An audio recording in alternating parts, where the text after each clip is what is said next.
Hello everyone. तुम्ही आता बघितलं असेल की एक मूवी आलेला आहे आमिर खानचा सितारे जमीन पर. त्या मूवीमध्ये तुम्ही बघितलं की वेगवेगळे जे ऍक्टर्स आहेत त्यांना काहीतरी एक विशेष रोग आहे, जो जेनेटिक डिसऑर्डर आहे. त्या रोगाचं नाव आहे डाऊन सिंड्रोम. डाऊन सिंड्रोम म्हणजे काय, तर एक ट्रायसोमी असते, 21व्या नंबरचा जो क्रोमोझोम असतो त्याच्यावर एक एक्स्ट्रा क्रोमोझोम जर ऍड झाला तर त्यामुळे ही विकृती होते, म्हणजे गुणसूत्रांची विकृती होते.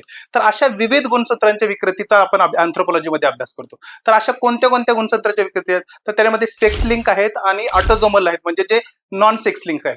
तर त्याच्यामध्ये आपण डाऊन सिंड्रोम झालं, पटाऊ सिंड्रोम झालं, एडवर्ड सिंड्रोम झालं, क्लेनफेंटल सिंड्रोम झालं आणि टर्नर सिंड्रोम, अशा वेगवेगळ्या संकल्पनांचा अभ्यास करतो, ज्यांच्यापैकी दरवर्षी एक 10 मार्कर प्रश्न येतोच. मग आता तुम्हाला प्रश्न पडत असेल की याला तुमचे सायन्स बॅकग्राऊंड होण्याची गरज आहे का? नाही, कोणत्याही बॅकग्राऊंडचा स्टुडंट असेल तो माझ्याकडे येऊ शकतो. आमची अँथ्रोपॉलॉजी बॅच जे सुरू आहे 25 आणि 26 साठी, ते जॉईन करू शकता आणि अशा विविध संकल्पना शिकू शकता. अधिक माहितीसाठी तुम्ही आमचं टेलिग्राम चॅनल जे आहे ते जॉईन करू शकता किंवा स्टेप अप अकॅडमीच्या ऑफिसला भेट देऊ शकता. थँक्यू.